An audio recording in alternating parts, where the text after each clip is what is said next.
หมอยสุงค่ะเมื่อได้เป็นวันที่1เดือนธันวาคมปี2026ในตอนในข่าวใส่หมอหอมมีข่าวหลากหลาย2ตอนเดี๋ยวมาเปิ้นเผาค่ะตอนที่1ค่ะเจ้าหมาก็หนึ่งแต่นาเฮิรนจอมเจ้าสาวอันอายุอาซักใหญ่เลอเสก็เป็นแม่ข่าวแทงตอนหนึ่งค่ะมีนางยิงก็หนึ่งเนาะเอาตั้งกินในกว่าเล้งน้องหมาอยู่ๆก็กว่าฮบทบหันเงินตั้งนำค่ะมังจื้อเปิ้นก็อ่อนกันปันตั้งหันถึงว่าย้อนก็บ่ว่ามันนางใจลีมีเมตตาแลเปิ้นมาทอกมาโยไหนจะไหนอ่อนตั้งเปิ้นได้แต่ก็เฮาคามาถ่อมด้วยข่าวเงาโหในอ่อนตั้งค่ะลองตั้งหักตั้งแป้งเนี่ยค่ะเนาะมีผู้ใจก็หนึ่งค่ะแต่นาหอต่อเฮิรนจอมเจ้าสาวอายุ65ปีอายุใหญ่เลอเสก็เป็นแม่ลูกกวนในเมื่อวันที่31เดือนธันวาคมปี2026ในมีข่าวเงาออกมาว่ามีป้อยปางแขกปางหนึ่งจัดเฮ็ดดีเจดอนเกียร์ลายเมืองเวียดนามในเจ้าหม่าวและเจ้าสาวในอายุห่างไกลกันเด้ๆค่ะ ในป้อยปังแขกเขานั่นก็เจ้าหมาเจ้าสาวห้องเพลงความหวานหวานมอบปันกันไหนค่ะมีคนมาเข้าโฮมในปางป้อยเขานั่นตั้งนำไหนค่ะป้อยปังแขกปังได้ก็ก้นหวานเขาหวานกันเข้าใจสนใจยอก็แปลกใจได้นั่นขนาดเนาะย้อนก็เพราะว่าอายุอาซักในมันห่างไกลกันนำได้แต่เฮ็ดจังเนี่ยเนาะมาเจอก็อ่อนกันปันตั้งหันถึงว่าตั้งหักอันว่าในมันมักมันอายุอันว่านั่นแต่เยาเนาะเปรียบเสมว่า อายุเดห่างไกลกันว่าในเสตาก็ป้อหักกันแต่ก็อำใจลองข้องคำอีสางแนวเลยคู่ว่าเจ้าหมาวในอายุมี33ปีอยู่ไว้ดีเอิงอันเห่าเจตอนเกียลายค่ะเจ้าสาวซ้ำอายุมี65ปีอยู่ไว้ดีเว้งหลงโฮจิมินห์เนี่ยค่ะโฮจิมินห์เนี่ยก็เรียกว่าเป็นเว้งหลงของเวียดนามนะคะก้นวานในปื้นตีลาดว่าแม่ของเจ้าหมาวในอายุอาซักยังอำไปถึง60ปีเนาะ เดเลยว่าอันเจ้าหมาแต่นาเฮิรนอำนั้นก็เอาแม่แน่อายุอาซากใหญ่เลอเสก็เป็นแม่กว่ายาวว่าเฮ็ดจังไหนคะอีกเนื้อลงในค่ะเนาะก็เฮ็ดให้คนมีความถามตั้งหนำตั้งหลายค่ะเนาะมาเจอก็ว่าเฮ้อแลหำเป็นกว่าจังนั้นล่ะในก้นอันตุ้ยในสื่อตรงก้นว่าสังว่าเฮ็ดจังไหนก็อ่อนกันมีความถามว่าใจเต้อยู่ห้าค่ะออกกันเต้อยู่ห้าแลจังเนี่ยค่ะตั้งฝ่ายผู้มีปนพรในพื้นที่ก็ไล่ออกมายืนยันลัดว่าแม่นเตว่าป้อยปังแขกเขาได้แต่ก็จัดเฮ็ดกว่าเมื่ออำหลายวันที่ป่นมานั่นก้อยเลยสิว่าเฮ็ดป้อยปังแขกเหย้าในค่ะสองก้อนนั้นไหนยังไหลลงลายมือกบโกกินแขกเอากันถูกแม่นจอมหนังปักเปิงหมายมีลูกกวนเหย้าในข้อมูลตอนในค่ะเลยปีมาที่ห้องการข่าวโซ่5ออกไว้ค่ะพี่น้องค่ะรับถอมยอหันเตือนจังหือพองค่ะข่าวเงาอันนี้ก็มันแหนให้หันว่าสังว่าพี่น้องค่ะอายุอาซักใหญ่เหย้าอำนั้นก็อายุเล็กอยู่ก้อยก็ว่ามีก็ฮักที่อายุใหญ่เลยว่าสังว่าในก็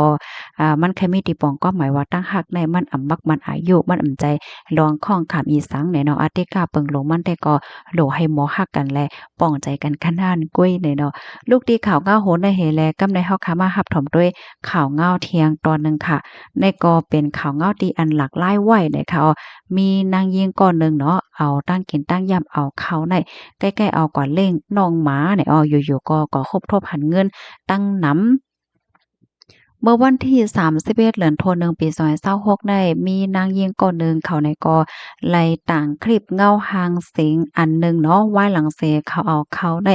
กว่าเล่งน้องหมากว่าปันน้องหมากินในเนาะอยู่ๆก็กว่าครบทบหันเงินตั้งนำค่ะโตว่าอยู่ดีปืนหิมห้อมตีอันน้องหมาอยู่นั่นไหนค่ะมานั่งลัดในว่ากวางเต้ๆเหย้าคาหือก่อมโฮเหย้านั่นน่ะเนาะเอาเข้ากว่าเล่งน้องหมา มื้อเต็มมันได้แต่ก็เขาเอาเขาได้กอดเลี้ยงน้องหมามื้อว่าเฮ็ดจั่งใดเนาะเขาก็ลัดเนาะเผลอแทงวันก็กว่าแทงเนี่ยก็ซ้ำแล้วก็โฮบทบหันเงินตกอยู่หิ้มห้อมเจ้าไหนตั้งน้ำไหนมานั่งก็กวางหนาเงินไหนมาอยู่ตีในไรจึงหือหลานได้เฮ็ดไหนย้อนก็บ่ว่าเปิ้นตีๆในไหนมันจะเลยว่ากว่าถึงไรง่ายๆตัดเตไปเข้ากว่านั้นก็มีรองตั้งอย่าเผิดตั้งน้ำให้แหน่เนาะมานั่งแต่ก็วนว่ามันได้มีหมาบางโตค่ะเนาะกว่ากาบเอาเงินเสดีๆเหี่ยวก็มาหือเนี่ยเนาะกำในมะนางก็มีความถามว่ามะนำเต็มีผู้ใดไผล่ะเนาะที่อันเอาเงินมาตำวางไว้เหี่ยวก็ให้น้องหมากาบเงินมาตั้งนำจังหนังไหนได้อำนั้นก็ได้มีก้นรู้เซ็งสายใจหิมหอมจึงได้หือในนั้นน่ะเนาะ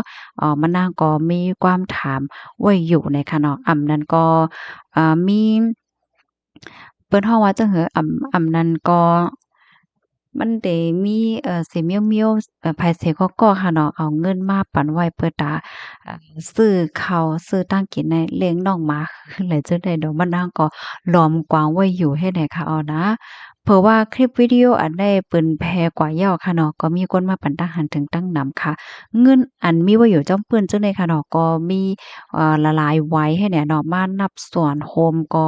มีไว้อยู่ตั้งนำเลยเสียว่าเงินเหย้าค่ะนะยังมีปาไหวถี่เฮ็ดจั่งใดลูกกวานให้ไหนค่ะอ๋อไว้หลังเสมานั่งเตรียมเปิ้นแผ่กว่าเหย้าก็มีคนมาปันตั้งหันถึงตั้งนำค่ะหมางเจอก็ลาดว่า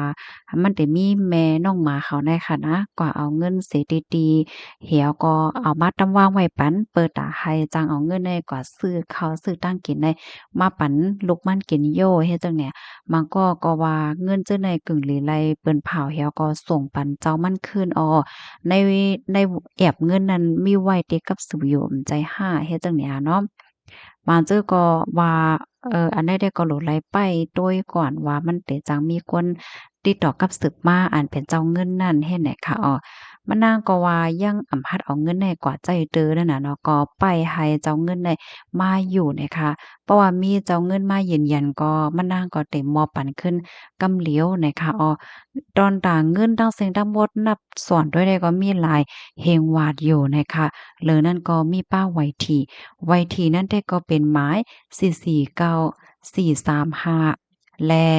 063044ในออกก้อยกะว่าเป็นแส้นไว้ที่เมื่อปี67ที่ป่นมานั่นให้ไหนค่ะนะพี่น้องคะฟังด้วยค่ะนะว่าที่ได้ออกอีหังจ้องเตป้าหมายที่อันว่ามาในอำเลกับลีแตกสังว่ามีเป้าหมายอันว่ามาในแต่ก็